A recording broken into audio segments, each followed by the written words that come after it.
right, it is 5:45. We'll call the meeting to order. Thanks everybody for being here at our regular board meeting, September 9th, 2024. And we'll start with roll call. Amy Riddle Swanson. Here. Abe Smith. Here. Dominique Stewart. Here. Rachel Henderson. Here. Dale Welke. Here. Amber Kirstein. Here. Emily Hines. Here. Michelle Dupree. Here. Angela Walk. Here. We have a quorum. Let's stand for the Pledge of Allegiance. I pledge allegiance to the flag of the United States of America and to the republic for which it stands, one nation, under God, indivisible, with liberty and justice for all. And our mission statement. The school district of the Menomonie area, by embracing the unique needs and using the strengths of our diverse community, is dedicated to preparing all students to become lifelong learners, caring individuals, and responsible citizens. Do we have any proposed changes or revisions to the agenda order tonight? I can't bring up the agenda on my computer right now, but I'd like to suggest we move the personal consent agenda item on the business manager into the closed session, because we want to discuss the contract a little bit and just kind of hear the hiring process there, and so it just kind of makes sense to do this together, I think. All right. Are there any objections to that change? And we do have a closed session scheduled tonight. All right. If there's no objections, we'll do that. Moving on, we don't have any recommendations and commendations tonight, and we'll have those starting at our next month's regular board meeting. But back to school, we do have a highlight on youth for September 2024 with some great pictures as usual. Yes, I'd like to thank all of our principals, administrators, teachers, and staff members for a terrific start to the school year. It's so nice to have our buildings full of kids and full of activities. And you know, even though we're only a few days in, you can see that everyone's been super busy. The freshman first day was terrific, as was the check-in day across kindergarten through 8th grade. You can see that there's a lot of excitement for homecoming. I don't want to steal the thunder from our student representatives, but you know, our Jumpstart days went really well, very well attended, and we're off and started. And that highlight on youth slideshow, as usual, will be available publicly and shared on social media. It's great to look at all the pictures of the fun stuff happening. On that note, we have new or returning student representatives here tonight to speak to us. Good evening, members of the school board. We are grateful that we get the opportunity to join you for another year to share updates on our school community. My name is Taya Johnson, and I am the student body president. And I am Maxwell Boer, the student body vice president. We would like to start off our school board report by talking about this year's homecoming. This year's homecoming activities will revolve around the slogan, Menomonie's Got Game, with the overall theme being game night. This means you can expect activities from September 16th to the 20th to correlate around board games, video games, and all other games. We encourage all MHS students to participate in the week's dress-up days, which will be on Monday, it's Candyland or Sweet Dreams, which is pajamas. Tuesday is Scrabble Day, which is dressed as something that starts with the first letter of your name. Wednesday is our class color day. Thursday is Jumanji, or like Safari Day. And Friday is School Spirit. During homecoming week, classes also compete in challenges to earn points. These challenges include dressing up, creating wall decorations that are hung up in the high school commons, creating a float for the parade, making a video skit, and a game assembly. Students will also attend a coronation assembly on Friday where the homecoming king and queen will be crowned. This year, the Student Council is excited to announce that we are partnering with Let's Paint the Town, and a community block party will be held on Friday, September 20th, directly following the parade at 4 p.m. There will be music, food, and fun for all ages until about 7 p.m. To wrap up our homecoming week, there will be a homecoming dance at the high school on Saturday the 21st. Now on to other announcements. MHS Spanish Club is just starting up and already has 51 students and counting. They are looking at what cultural opportunities there are for them this year. Some of these include collaborating with the multicultural and art clubs and having speakers visit from the community and surrounding areas. Through this club, they hope students will have a greater appreciation for the cultures of the Spanish-speaking world. Environmental bio students enjoyed a presentation on monarch butterfly tagging from guest Richard Breen. Special thanks to Dale and Linda Dalkey for allowing Richard to capture the monarchs in their prairie. One new thing at MHS this year is the cell phone policy. Each classroom has a phone pocket where students put their cell phones during class, and almost all students are kind, respectful, and compliant, even if they are the most excited about this change. Thank you for having us tonight. We love to come to the meetings and share new exciting updates about MHS. Thank you. Thank you so much for being here. It's glad to have you back. We're glad to have you back, and I can't wait to hear from you again next month. Thanks for being here tonight. Next up, we have community communications. We've got two speakers tonight. First up is Josie Tillman. My name is Josie Tillman, and I live in Knapp.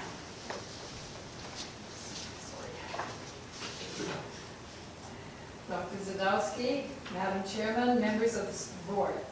A new school year has begun, and as far as I can understand, Rule 411.2, which is also called Gender Support Plan for Students, is still intact. The dangers of this plan to the students in our district cannot be overstated. I quote, "The school district of the Menomonie area is to foster inclusive and welcoming learning environments that are free from discrimination, harassment, and bullying, regardless of sex, sexual orientation, gender identity, or gender expression, including transgender and gender non-conforming students," unquote. Let me decode some of these concepts. Learning environments free from discrimination, harassment, and bullying, meaning that teachers and staff may not correct or teach students who are beginning to believe a lie about their sexuality. Of course, teachers should be instructed to feel the responsibility to pull aside such a student to speak the truth to them in love. Don't we want our teachers to love our children? Next, what may the teachers not correct? A student confused about sexual orientation, also called gender identity or gender expression. Boy thinks he is a girl or girl thinks she is a boy. What is gender, transgender, or gender non-conforming students? Don't try to confuse us. These are students who want to begin to dress like the opposite sex, change their hairstyle, and even begin to mutilate their beautiful bodies with hormone blockers and surgeries. Teachers and staff are being instructed to let them do it, even encourage it. This is so evil. It is devastating to our students, and it should not even have to be spoken of in our K-12 schools. Next, the human sexuality conversation should be the responsibility of the parents, not the teachers. If the teachers do wade into this conversation, they must do so with fear and trembling. Certainly, abstinence must be taught until marriage between a man and a woman, and faithfulness in marriage, thus demonstrating that the Marriage Act is reserved for procreation, not recreation. When any individual commits to this standard, it will protect him from much hardship. It is right, it is moral, and it does not sear the conscience. On to the topic of civics. We are in an election year, and I wonder, are our students being taught what ideas our founding fathers wrestled with to put together the Constitution? Do our students understand what is meant by Marxism, Nazism, socialism, and communism? Do they know the moral consequences of buying into these ideologies? Do they know the death toll of Stalin in Russia, Hitler, Germany, Mao Zedong in China, and more recently Hugo Chavez in Venezuela, just to name a few? Do they know the price it cost to remove Hitler from power in World War II? Do they know why we must courageously stand against socialism in the United States? Do they recognize who the socialists and communists are that are infiltrating our universities and political systems? Do they know who is the Marxist candidate for president this year? Are our students being taught the truth?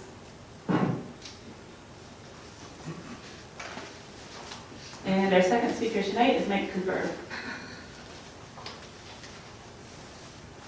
Good evening. Hold on to your hats. I would like to say kudos to the school district for two items that I became aware of in the last few months. First, thank you for putting off the tax increase to a later date. It truly would be tone deaf on your part to put it forward again. You did the right thing.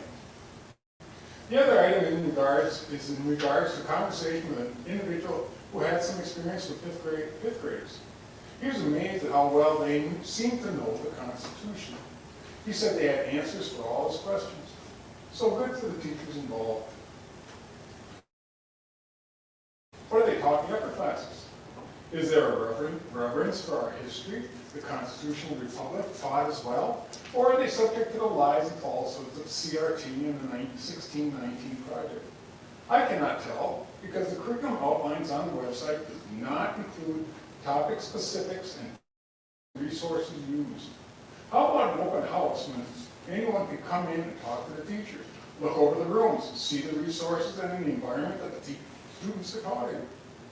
What I am suggesting is openness and accountability to the parents and the taxpayers. There is a loss of confidence in virtually every aspect of American life right now, including public education. If you put some time and effort into opening the books so that they can say, as they say, you just might find people more willing to dig into their pockets for a tax raise. It would be great if stories like this did not have to come secondhand, but readily available to the public. Being a retired industrial technology teacher, I always make sure the parents could come to my class to talk to me about, or talk to me by phone with concerns. I also sent a class standards form home with very clear unit breakdown. And those class standards forms were publicly available online. Just some ideas to strengthen the trust between the public and the district. Finally, tonight we are presenting Title IX. As a taxpayer, I'm not sure what the purpose of the Title IX reading is tonight. It would help if a copy was sent that was easily accessible to the public, and an idea of what was going to be mentioned would be available as well. Thank you.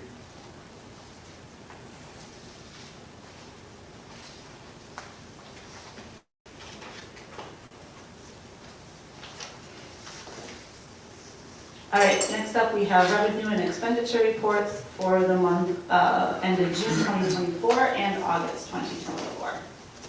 Okay, we'll start with the June expense and revenue reports first. If you want to take a look at the revenue report. For the year through June 30th, for the general fund 10, we received in just over 47 million. It came to $47,875.29. Our gift donation fund, we received in $820,996.43. And then special education fund 27, we received in $7,984,434.48. Notes for the month we received in our June final state equalization aid payment, our special adjustment aids, other state grant and aids monies came in, along with computer aid. We had higher interest than anticipated for the year, and then we also had additional Medicaid revenue above what was projected. Moving on to the expenditures by function in Fund 10, we ended the year at 97.90% of the budget spent, compared to 93.19% spent the previous year. That was in Fund 10, our general fund, and then in special education, very close to the same time period the year before. This year we were at 96.3% compared to 96.04% last year. And then food service underspent, we were at 80.55% compared to 91.29%. Some notes for the month, one time billings and purchases are of course recognized, but then we also had our Fund 46 transfer. So the line item that is 410,000 interfund transfers, you notice a big jump there compared to the budget, and that includes that Fund 46 transfer in that line item. And then if we take a look at the expenses by object report, that report includes all of the funds combined, and we ended the year at 96.10% compared to 92.86% the year before. And again, that Fund 46 transfer is a significant part of the fiscal year-to-date expenses on this report. Are there any questions for June? Okay, moving on then to August, and again, we'll take a look at the revenue report first. The month of August is usually a relatively low revenue month, just given that we've closed the year, we've received all our state and grant payments, and school hasn't started yet, so there's typically not too much revenue coming in, mainly local revenues. So for the total Fund 10 General Fund, we received in $37,477.64. And then in our gift donation Fund 21, we had higher than anticipated revenues coming in there. I believe that was due to sponsorships from various community organizations. That totaled $104,915.35. Any questions on the August revenue report? All right, moving on then to the expenses for August. If we take a look at Fund 10, broken down by function, so far through the end of August of '24, we're spent at 6.32% compared to 6.44% last year at this time. And then Fund 27, we're at 0.86 compared to 0.69% last year. And food service, we're at 5.14 compared to 3.71. Nothing standing out as far as expenditures in Fund 10 for the month, just one timing of purchases and when bills have been paid. And then moving on to the August report, broken down by object, we're at 5.39% compared to 5.98%. And again, there's nothing out of the ordinary, just the timing of when bills are paid and such. You notice, for example, like benefits is considerably less this year if you compare that to last year at the same time. That is due to the timing of when the insurance claims, health insurance claims are forwarded to us. There's a little bit of lag there, and so it doesn't always show up on this report. Any questions?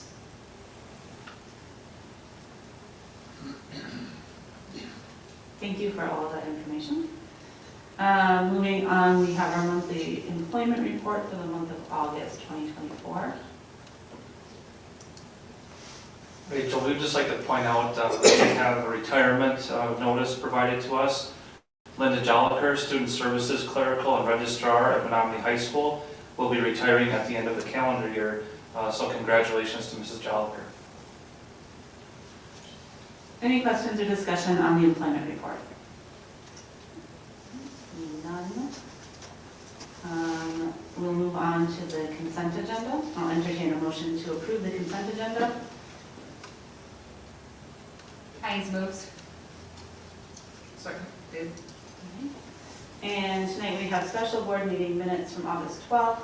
I'm sorry, regular board meeting minutes of August 12th, special board meeting minutes of August 26th, and the minutes from our annual meeting of August 26th. We have general fund checks in the amount of $2,092,954.36, and cash receipts in the amount of $159,562.11. No donations exceeding $1,000 at this time. And then we also have a cooperative agreement between Chippewa Falls and with Chippewa Falls regarding the Project Search TW Scout program. And we have certification of safety drills for the high school. Any questions or discussion about items in the consent agenda? All right, seeing none, let's vote.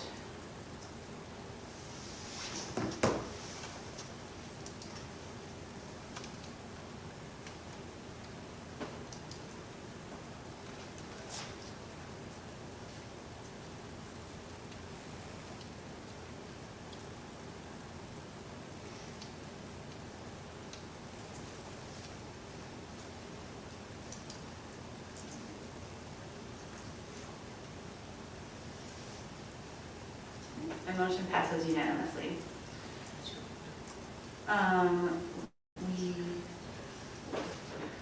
We now have no items on the personnel consent agenda, so we will skip to the action agenda. And first up, we have revisions to policy 834, motor vehicles on school grounds.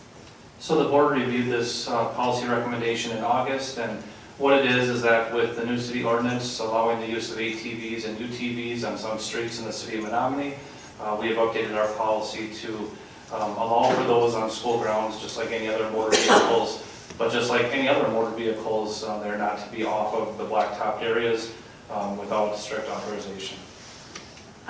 Before we go any further, we'll have entertain a motion to approve the revisions to this policy. I'm excited about the UTVs. All right. It's all right, but don't ask any questions until we have a motion on the table.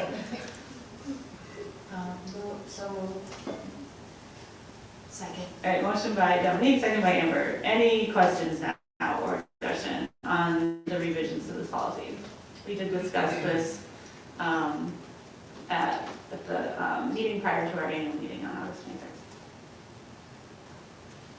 All right, seeing none, let's vote.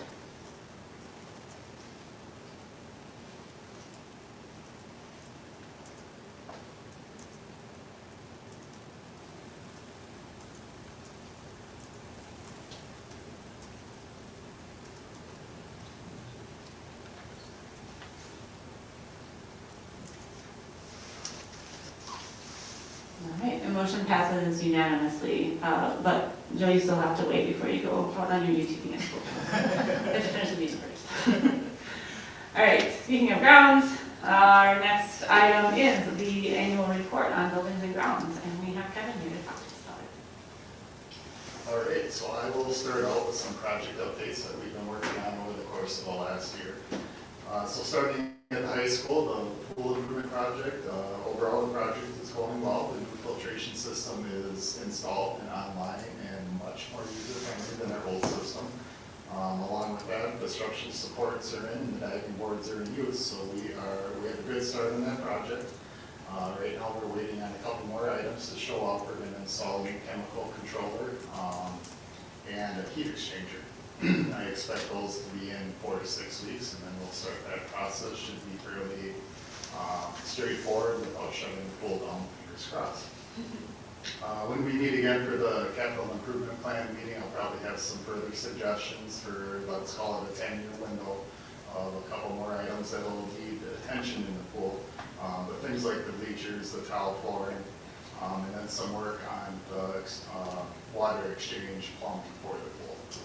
But we'll go into detail on that in January. Sports complex, I feel like we've talked about this a number of times over the last couple of years, but the project was completed early this spring. We just had one remaining item to go, and that's been taken care of, so that project is now closed out. New bleachers, turret, LED lighting, sound, and concessions building. Switching gears a little bit, door replacements. We did some work over at the middle school. We swapped out 6 exterior doors, windows, frames, openers, all that good stuff. And we're about to do the same over at River Heights. No issues with those projects today. We had 2 different elevator maintenance projects. Elevator 1 at the high school near the receiving area, we just kind of rebuilt the valves on it. A PM project, if you will. And then number 3 was modernized, so everything that you don't see when you're riding the elevator was updated. We were running the risk of not being able to secure parts for it any further or any longer, so that was a driving force behind that project. Parking lots, we did 2 different schools this year. So over at the middle school, all the paved areas were sealed and painted.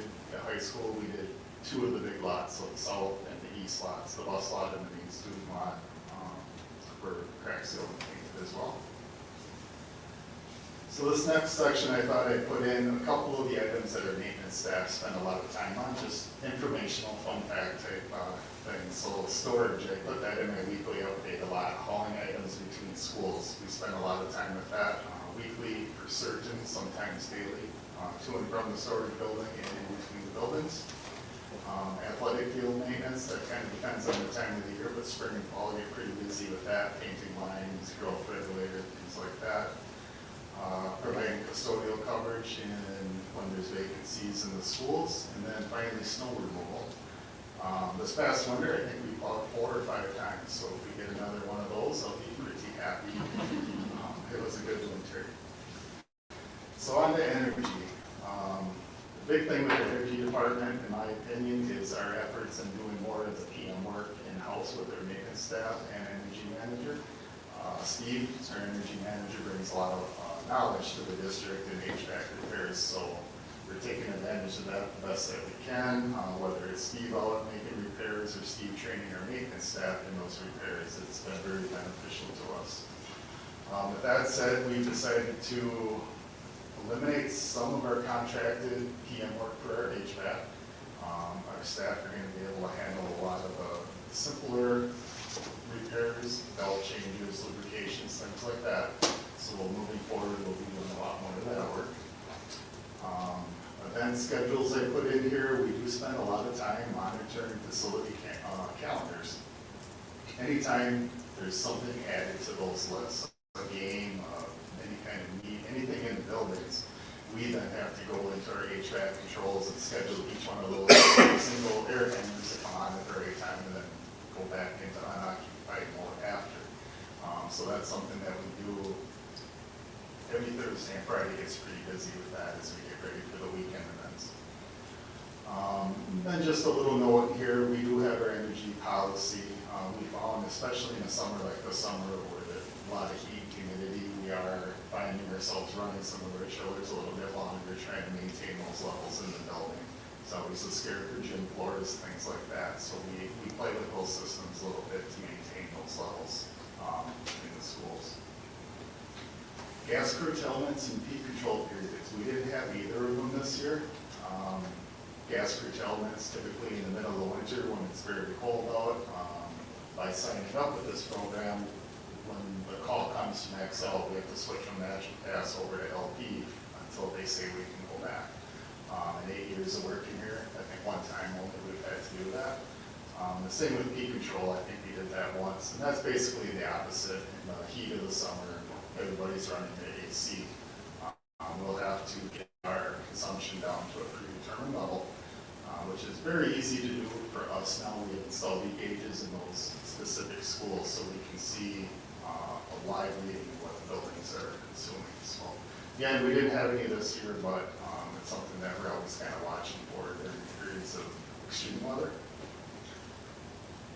Incentives, we got a focus on energy incentive for Oakland Elementary this year, $1,000. So we're signed up with a program that basically compares Oakland to similar size schools in the state of Wisconsin. We ranked in the 7th or 4th percentile, which is a good thing if you compare all those buildings. To the point that Focus on Energy staff requested a tour. They came out, looked at our controls, looked at our equipment, kind of quizzed us, what are we doing? The goal there was to give us further suggestions to improve, but they've been finding, so that's a good sign for us. And even though it's Oakland in this competition, we pretty much do the same thing to all the schools, so it's not like we're concentrating on Oakland to win a prize, it's what we do. So kudos to Steve and his management of the HVAC. Health and safety inspections, typically once a year, every 18 months or so, we have the state of Wisconsin come in. DISPUS, which is basically our version of OSHA, they'll do a health and safety check of whichever schools they want to go to. So this year, high school and middle school were inspected. And all the inspections that we have, it's kind of repeat. It's the ones that are really hard to control, clutter, storage, things like that. We have a lot of staff, a lot of supplies, things like that, and not many places to put them. So we struggle a little bit with that, but no major infractions, and everything that we were asked to correct has been done, and we have been signed off for the year. So that is looking good. I also included a B&G staff list, so that's just kind of a reminder, if you will, what the department looks like. So myself, energy manager, we have the major maintenance staff, head custodians at all of our schools. We have the pool and field house custodians specific to the high school. All the schools within the city of Menomonie are regular custodians as well. And then we typically hire at least 3 seasonal staff members. So this year it was 3 grounds care. And depending on the year, we'll also bring painters in if we can find painters. New this year was the additional maintenance position at the high school. It is going well. We're very happy to have it, very appreciative that it was approved. Having somebody in that building just to keep up with those daily tasks has been wonderful in my eyes. Todd's doing a good job over there. So in addition to those tasks, as we move into the winter months, he'll be out a little more frequently in the parking lots than we have been in the past, keeping the drop-off booth looking good, things like that. Covering vacancies and then working on that district-wide HVAC, those additional HVAC duties that we're taking on now. Finally, all the positions in my department are fully staffed. We just had interviews this morning though for a long-term sub position and to cover medical leave. I'm hoping that as a result of those interviews, we get a couple substitute custodians added to our list that would be very well received. Staff training, so every year we bring superintendent to do a health and safety training for the buildings and ground staff. Wide range of topics, I listed some of them, things such as lockout, takeout, asbestos, lead awareness, hazardous chemicals, SDS sheets, PPE, things like that, that we all went through. And then we have a couple staff do specific training, such as the certified pool operator at the high school, the pesticide applicator for maintenance, and then I go through the asbestos O&M training for the district. Changes to our fleet and equipment this year included plow trucks and a mower and sweeper, and those were not new additions, they were trades. And last but not least, I thought it'd be fun to put some of the contracts that we do maintain. Some things we are kind of beyond what we can handle. So things such as actual HVAC controls, the hosting of that site, the trash service, pest control, elevators, snow removal at our outlying schools. Those are some examples of outside resources that we work with. So that's our update in a nutshell. Any questions? I had a question. So since I'm a newer member of the school board here, could you just kind of give me a background of buildings and grounds versus the local janitorial staff? So things that are in your purview versus the local schools in terms of like maintenance or just kind of give me a background of who's in charge or who decides what. I'm not sure I completely understand your question. I'm sorry. So being part of the River Heights School as a parent and then also the part of the parent-teacher organization, the PTO, Yep. there are several things in the building that teachers have come to me and shown concern, and just even being like in the community, like with mowing and just overall maintenance of the building itself. I was just curious if that's something that Buildings and Grounds takes care of, Yes. or is it the local janitor that oversees the school itself? It'll depend on what the specific issue is. So, a custodian's duties are primarily to clean. A head custodian's duties include light maintenance. And when it goes beyond that, then typically the school should be sending me an email or communicating with the head custodian to make sure that I get those work orders that I can relate to maintenance or outside resources, I guess, depending on what it is. Okay, so it would be initiated by the main janitor, the head janitor then? Or And whoever reporting those sees things? something that needs attention. Okay. They're all one big department under Kevin's umbrella, Okay. but the hierarchy really kind of comes from Kevin to the district maintenance officials, to the head building custodians, to the building level custodians, and the principals are involved with that as well. Okay. I think that helps me better understand, just because, as again, the people were coming to me as a former PTO person and saying things, and and I would take it to the principal, and then things haven't been addressed in a part of the school for 4 or 5 years. This is probably another conversation too regarding maintenance of playground and overall grounds, like the walking path at River Heights, where the PTO got a grant for $15,000 to have that paved. You know, and is that our responsibility as a parent organization, or is that something the district buildings and grounds should be assisting with? So I was just curious in terms of, as we're planning forward for capital improvement projects, if that's something that we could look at. And I didn't know if there was a policy related to parent-teacher organizations and what they're supposed to do to support the overall school environment. Is it actual physical things within the building, or is it just the students and teachers? I think the answer is yes, you know, and it really depends on what that PTO wants to do. Some PTOs get very involved with the facilities, some are more focused on books. There's all sorts of different ways that PTOs can function, but you're right, it's probably an offline conversation that we could have with greater detail. I have a question, just out of curiosity. The $1,000 incentive for Oak Lawn, did they come to you to want to do that, or did you have to put that out for them to come to Oak Lawn so you could show it off, or I was just wondering how that works? So it was a program offered by Focus on Energy that we signed up for. Okay, thank you. That's pretty good work. I'm impressed.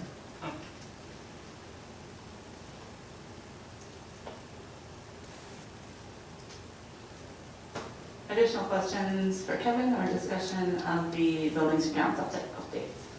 Could you remind us of the timeline for reviewing the 30-year plan, and then like what, are we having checkpoints between now and, is it January usually that we go for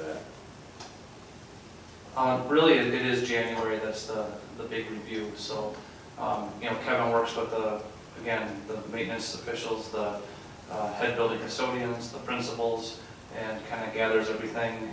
Also Katie, our tech director. So work is ongoing throughout really the school year, but it'll come in front of the board in January. I just mentioned that timeline, thinking about what Emily just said, I just actually got out of the PTO meeting just before this. And there's a situation where they actually are, the River Heights PTO is a finalist for a grant for playground equipment.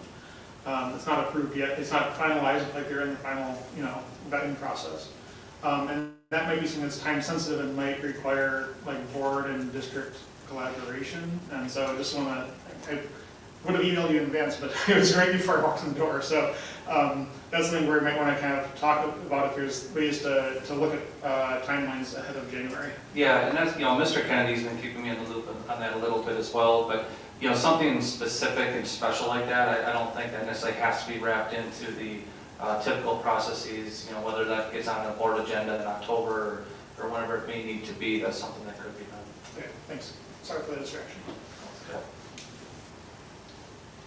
And again, coming back to that timeline, it's sort of, you're already, I think, starting to work on what is going to be your recommendations for the 30-year plan and talking with building principals, things like that, right?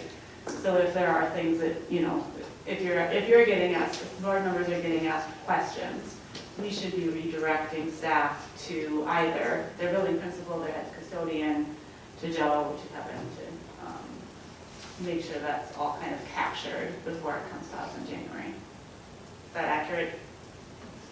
Yeah, and as a board member, you bring your concerns to me, but if it's, if you want to direct other people at the building level, probably to the principal or the head custodian would be appropriate. But if in doubt, just send them to me and I can help redirect.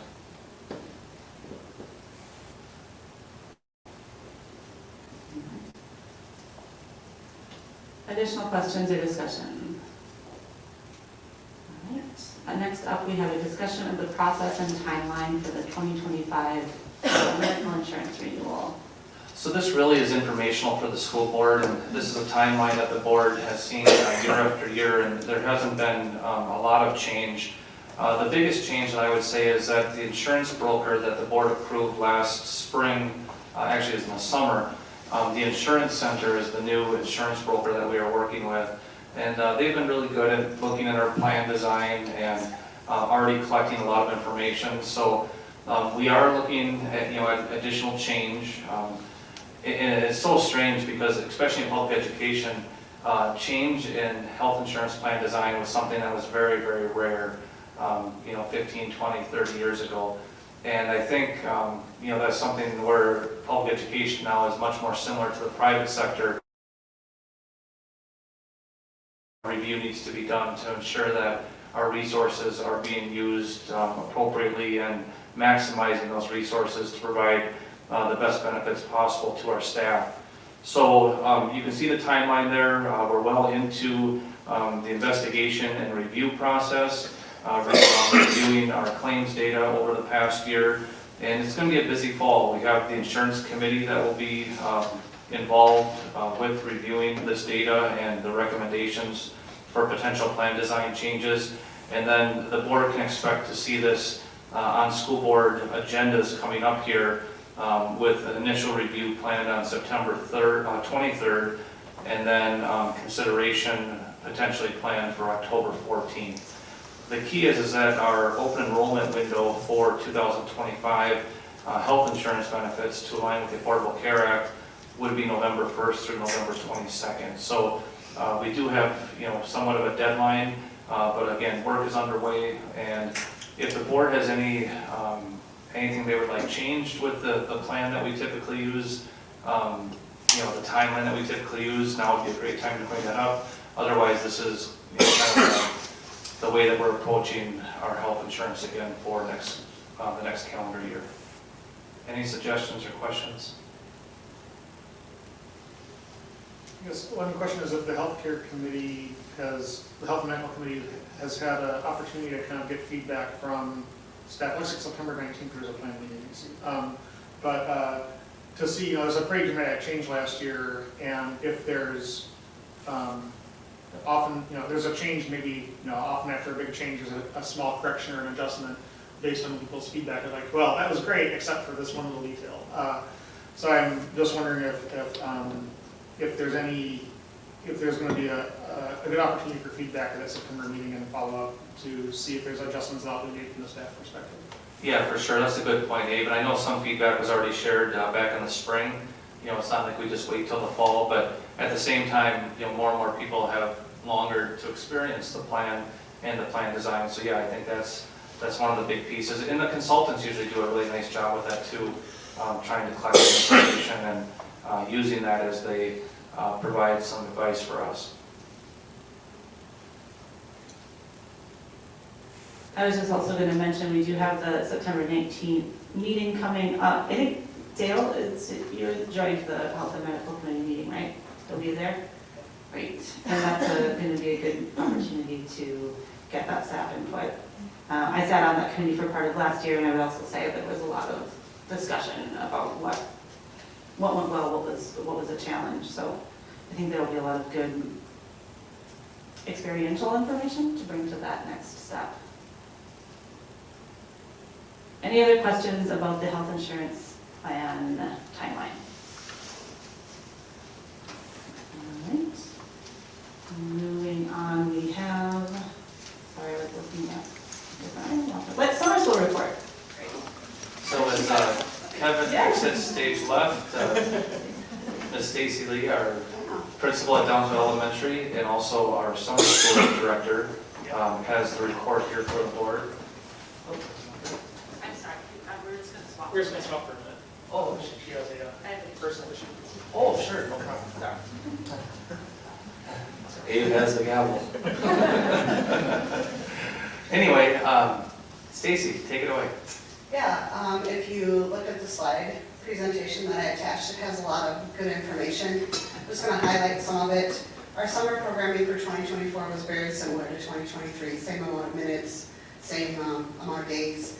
We did collaborate with the community theater of Menomonie Theater Guild and Eau Claire Children's Theater because we were unable to find a suitable person to teach theater during our summer school academy, so we thought that was a good compromise, and I think it worked out really well for our community. And we will probably continue to do that with Menomonie Theater Guild.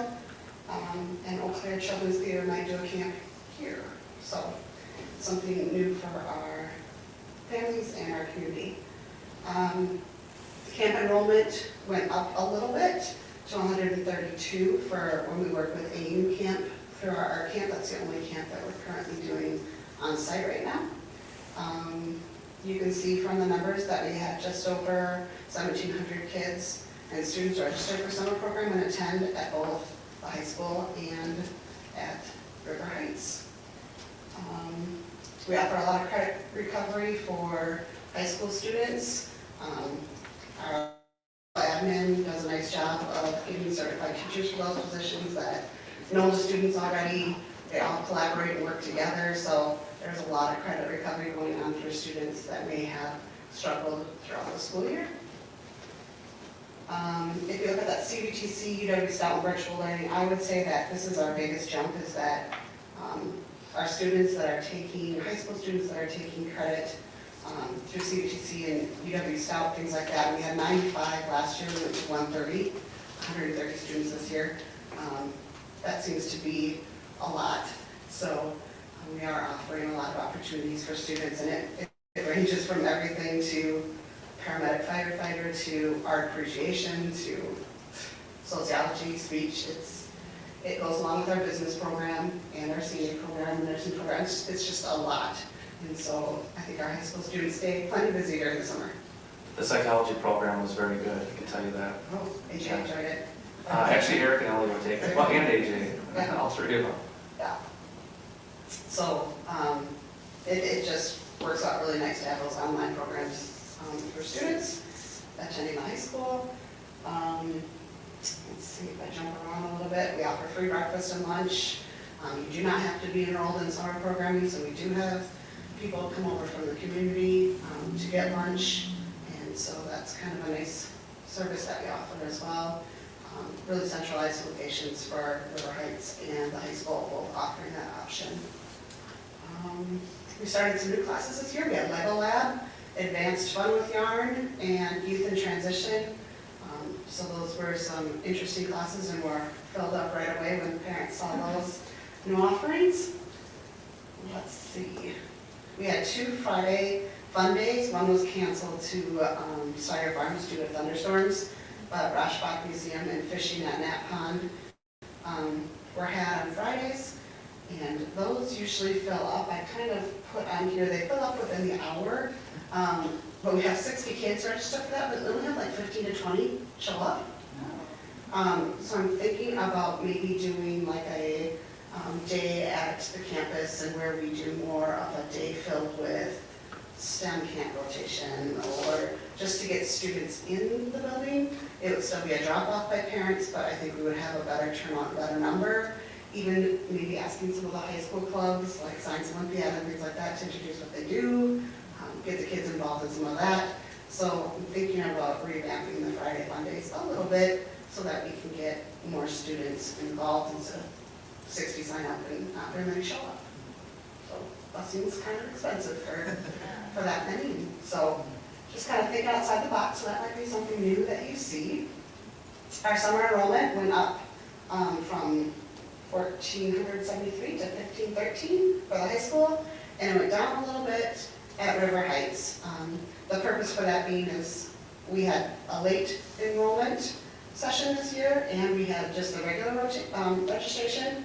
We did not accept kids after that time. It's really difficult for teachers to budget and do class curriculum and get Chromebooks set up and things like that. So we did not accept late registrations. And I can tell you, when I did my survey with staff, 100% said they were either coming back or undecided. So no one said that they weren't coming back. And I think that has a lot to do with it, is that we didn't allow those late registrations where they didn't know how many kids they were going to have and things like that. So it did go down a little bit at River Heights, but we had very consistent attendance for those that were enrolled. So that was why that went down just a little. Just pictures from Fine Arts Camp and things like that. Really, we do an outstanding job here for our community. We collaborate with many organizations. I would have to say our staff really shows up to work schools, and we run a very big summer school program. And I would consider it our YMCA programs, our summer camps for this small town is run through Parks and Rec and our school district. So we're very fortunate that people are willing to work, and everything from food service to custodial, we make it work. The high school is always running, and we're using those buildings, so we appreciate all the help and support that you give us. So that's summer school. Thank you for that wonderful presentation and all the pictures. It's fun to see. I know my family uses summer school to the absolute maximum and we love it. We're very, very happy with all the programs available here. Any questions or discussion regarding the summer school report? I was just going to say too, phenomenal job. I think we do such a wonderful offering for our students. I have family and friends in Illinois and Iowa, and I tell them about all the things we do here, and they're like, "Are you kidding me? How much did it cost?" I'm like, "Nothing." So keep it up. You do an amazing job. So thank you so much for offering that to our students in the community. I have a question, and this might be a question for Stacy Nelson. Yes.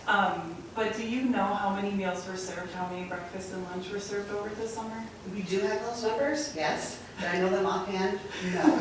But if you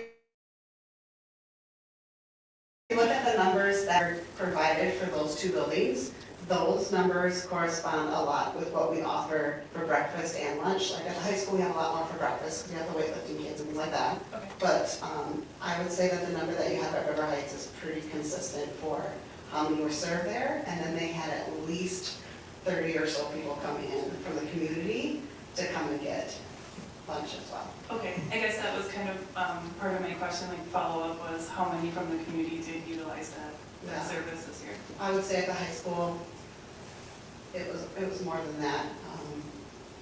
Maybe in the 50s, there was always consistent daycares that came or just when they pick up.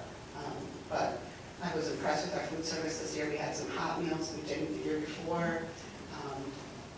It's a free meal, like it's an actual meal. A lot of kids don't get milk and things like that during the summer, so it's really well run. Yeah. I know this would be last year's numbers, but the nutrition report that we got in the spring also has all the summer school data in there, I think. I had a question about the increases and really specifically, well, I guess the increases everywhere, but also the increased offerings with the career and technical learning. That's great, but there were so many more offerings. Did that go smoothly from your perspective? Did it work for you? Yeah. I don't think we really have a choice now. I go well. No, the high school supports it really well with Mr. Sterry and Angela Recti have really taken that on. We'll probably have to give them some more coordination and some minutes just because it's become such a big thing since I've been here and involved with summer school. But like I said, the high school, they take care of most of the registration and things even before it starts. We just kind of have to make sure that students are attending and I get paperwork and follow up and paying the invoices. So, but I keep track of kids that withdraw or fail, and that is, I can't even count the low number that it is.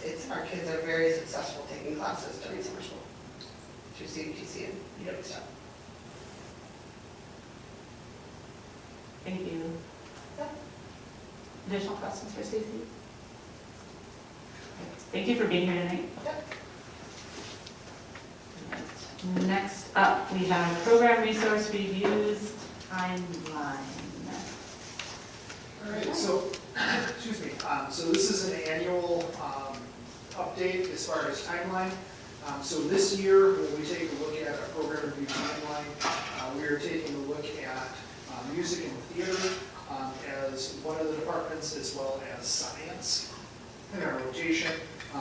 In the background, we have the 6-year timeline. You can kind of see how that cycle works its way through. Periodically, we do not only review this, but update it if there's going to be some major shift coming in state level standards. We try and match that as close as possible so that after that, the standards work their way through their review and update process, then shortly thereafter, we'll bring the department through. So we've begun this work. Most of it will take off in detail with our October PD day, and then we'll culminate with a report coming back to the board June as part of the major goal and update process. One of the nice things that we do with this is once the departments do that self-evaluation, self-assessment on strengths and then opportunities for growth, then they build out a 3-year work plan as part of this. So it's not something they do once every 3 years, or excuse me, once every 6 years, and then don't do anything after that. It's part of that process. They have a multi-year work plan as far as working towards their goals. So with that, if there are any questions, I'm happy to take them. Otherwise, you'll hear more about music and theater and science in June.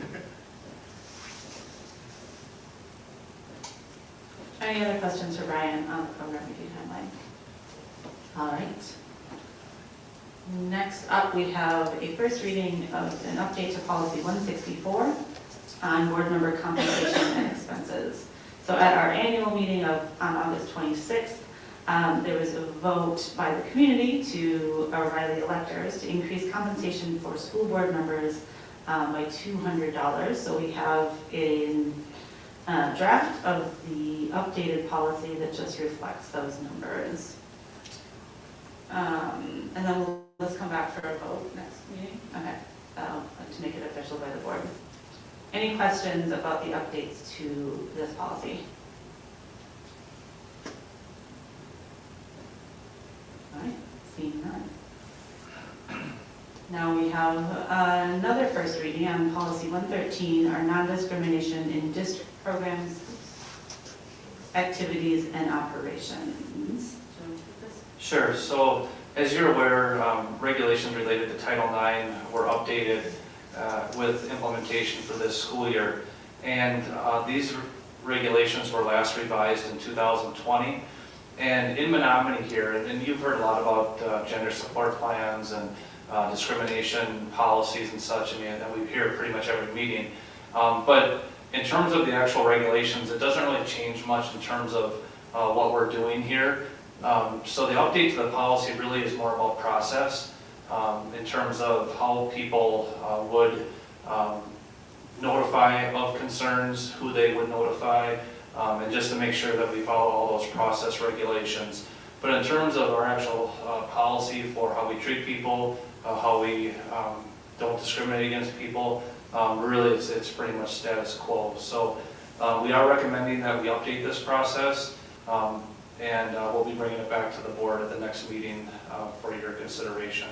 But are there any questions about any of the process regulations? I know in the public comments there was questions about this being shared. This has been on the public part of board docs since Thursday, so anybody who wants to review it can review it. It hasn't been hidden at all. And just to clarify on that, the proposed updates have been available since Thursday on the public side of board docs, where anyone could find them. The policies as they exist are always publicly available on our website under board policies. Correct. So anyone at any time could pull up any board policy. There's hundreds of them. So it's helpful to know the number of the one that you're looking for. But these are all there. And sometimes people, Rachel, call or email me and ask me for a copy of our policy, and between Jenny or myself, we help accommodate them. I know I have had a hard, sometimes had to dig, so it's nice to have a number to look for. Makes it a lot easier to find them. Okay, so that said, are there questions or discussion regarding the updates that we have before us? And just to also make sure folks are looking, we have two very similar items on the agenda tonight, right? And what we're looking at right now is the policy, and the next one we'll be looking at is the public notice. Is that correct? Correct. Right. So questions about the policy? And the changes there too.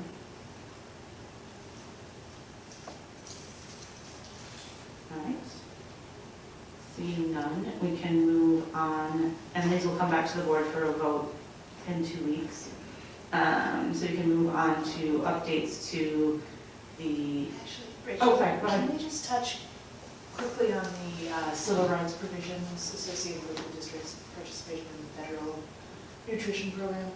So that bullet point was struck on page 1, yeah. Let me see here.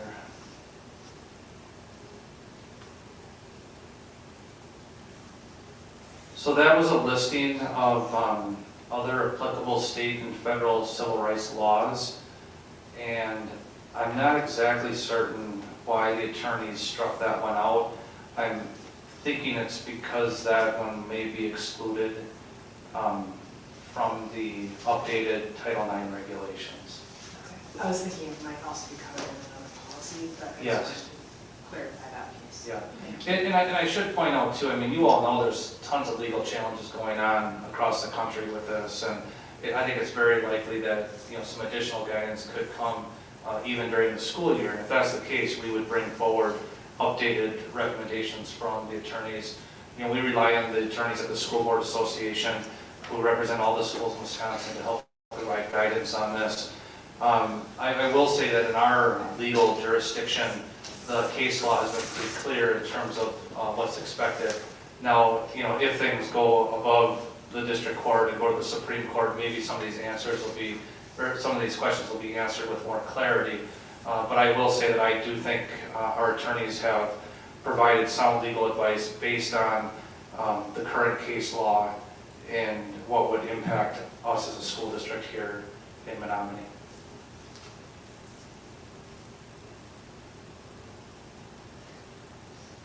Any additional questions or discussion regarding the changes to the policy 113? All right, now let's move on to Exhibit 113, which is public notice of this policy. Right, and this one here is much shorter and I think easier to go through. I would say the biggest change here is just making sure it's very clear who people report to, and Samantha White, our Director of Human Resources, is our District Title IX Coordinator, and that designates this along with the Office of Civil Rights. And this 3-page document is the thing that would get posted in a public place at every building and that kind of thing, right? Correct. Yeah. Questions about changes to the public notice? All right. Seeing none. We'll move on. Our next agenda item is planning for the 2025 State Education Convention. That will be held in Milwaukee, January 24th to 25th. I'm starting over. Okay. January 22nd to 24th, 2025 are the dates of the State Education Convention. We've always had a nice, healthy group from Menomonie that goes, and folks who want to attend should let Jenny know as soon as possible, right? Would it be possible to set a deadline? Because like Jenny wrote in here, there is very high demand, and we've been asked to return rooms that we may not use. I guess I don't really care what the board wants for a deadline, but I think it'd be nice to have one. Some people already made their own deadline. No. Thanks to You the were board right. members who have already responded. Does Jenny have an opinion about the reason for the deadline? You can say. End of Next board meeting. Oh, okay. Okay. All right. By Next the board. end of the next board meeting.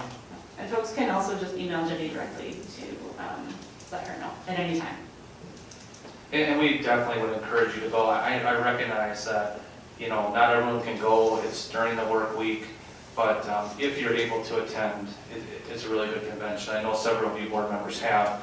Amy, you've probably gone, well, how many times have you gone? I've gone probably of my 17, I've probably gone to 15. And it doesn't get old, does it? No.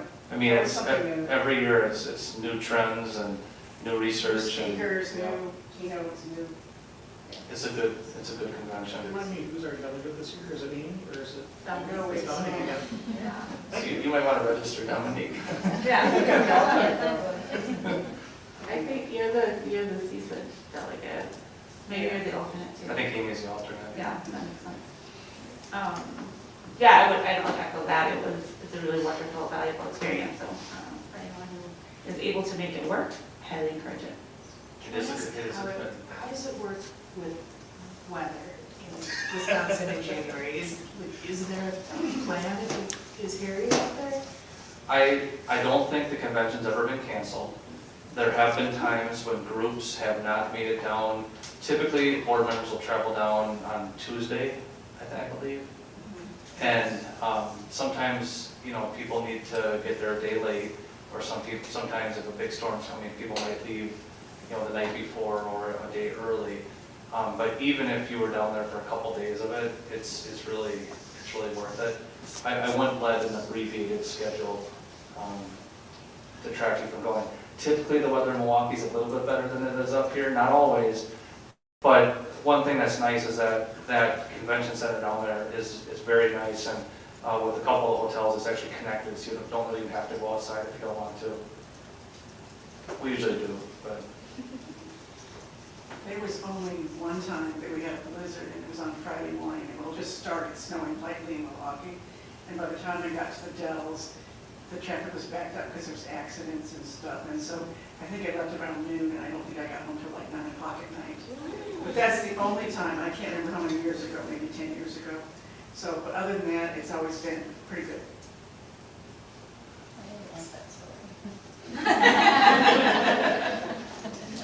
I have had to call school off from Milwaukee more than once. All right, items related to next meeting dates, board committees, and reports. As mentioned earlier, September 19th, we have our Health and Medical Committee meeting coming up. September 20th, we heard a lot about today, is homecoming. September 23rd is our next school board meeting here. In October, the QIC will meet on October 7th. October, we have no school on the 11th and 14th. And I will skip our board meeting dates, but just to note, October 23rd is the WASB regional meeting, which will be here in Menomonie at the Off-Broadway Banquet Center. That's another one to email Jenny if you're interested in registering for that. It's also a valuable meeting to attend for folks who are able to do so. It's on a weekday evening. I think it's a Monday, Tuesday. And it's right here in Menomonie, which is nice. Any questions about meeting dates, board committees, and reports? As you pointed out, I'm on the Health Committee, and on that September 19th, I'm going to be in Milwaukee. So I don't think I'll be able to make that. I don't know if somebody wants to slip for me, or... We can maybe follow up on that via email. I'll attend if no one else is able to, but if there is someone who would like to attend as a board representative on the 19th, let us know. Or jump in right now if you're really excited, but you could also think about it and respond by email later. All right? Thanks for letting us know. If there is no other discussion related to upcoming dates, I'd like to suggest we take a 5-minute recess before we move into closed session. Any objections?